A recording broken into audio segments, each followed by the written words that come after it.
Bonjour, bienvenue dans notre émission Codenext Africa.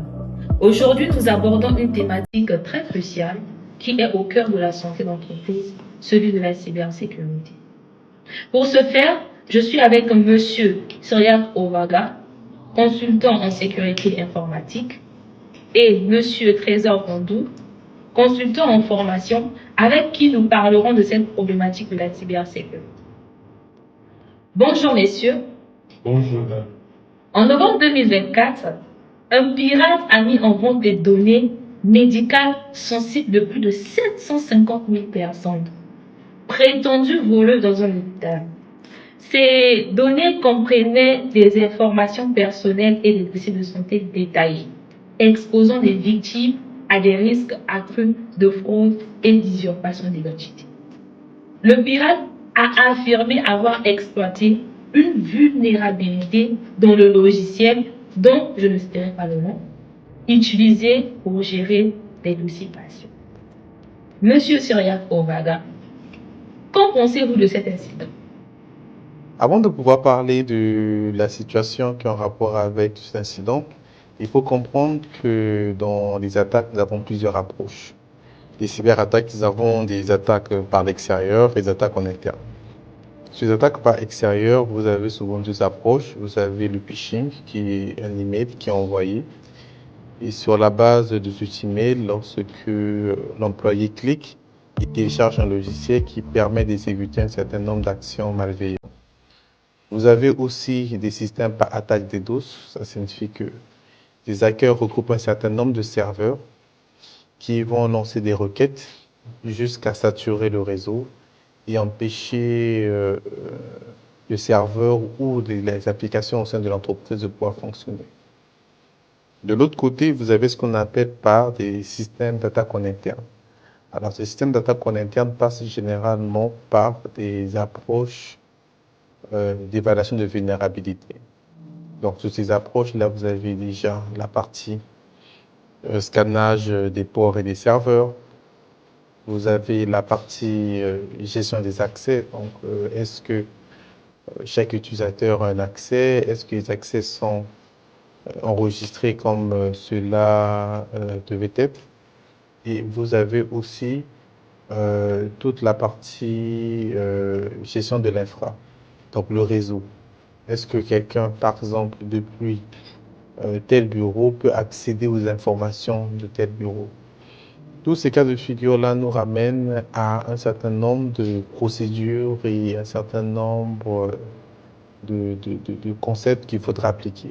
Comme par exemple le Zero Trust Security qui, aujourd'hui, vous oblige que toute communication doit être filtrée par un pare-feu. Donc, que ça soit une utilisation en interne, une utilisation externe, doit passer par un certain nombre de protocoles de sécurité. Pour revenir à la question, cet incident nous montre à quel point il est important pour une entreprise d'intégrer des procédures de sécurité strictes.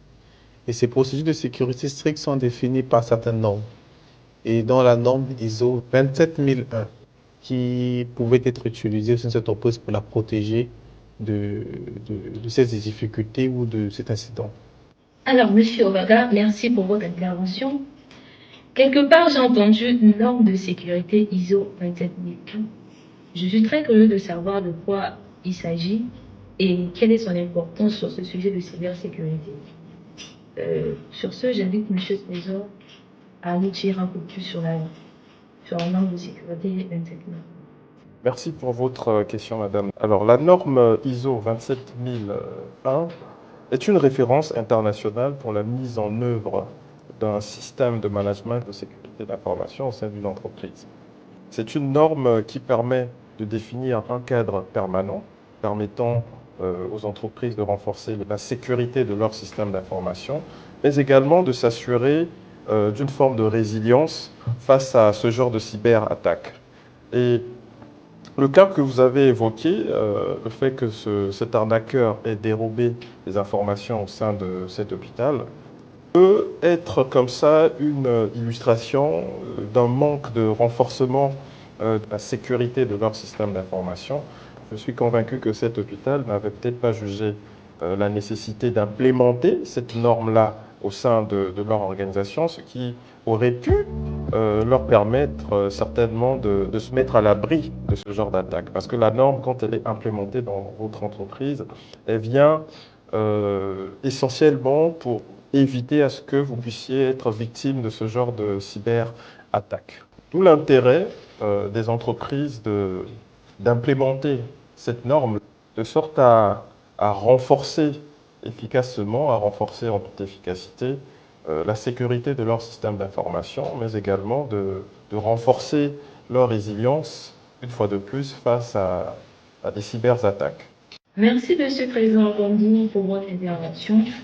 La question que nous vous posons actuellement, c'est comment implémenter cette norme de sécurité dans nos entreprises. Pour les entreprises qui souhaitent se certifier sur la norme 27001, nous leur invitons simplement à contacter le groupement HFC CIPI. Et nous vous informons aussi qu'en ce moment, nous sommes en train d'organiser une série de consultations. Et donc, ça tombe bien pour vous. Vous pouvez simplement nous contacter sur les références qui s'affichent en ce moment sur votre écran. Très rapidement, nous prendrons en main votre demande de certification et nous vous recontacterons ensuite pour une séance de travail au sein de votre organisation. Merci, Monsieur le Président Gondi, Monsieur Cyriaque Ovaga, pour vos brillantes interventions. Nous voilà à la fin de notre émission Codenext Africa axée sur la cybersécurité des entreprises. On a évoqué les dangers des cyberattaques et l'importance de protéger les systèmes d'information à travers la norme ISO 27001. Comme nous l'avons entendu, le groupement HFC CIPI vous accompagne de l'implémentation jusqu'à la certification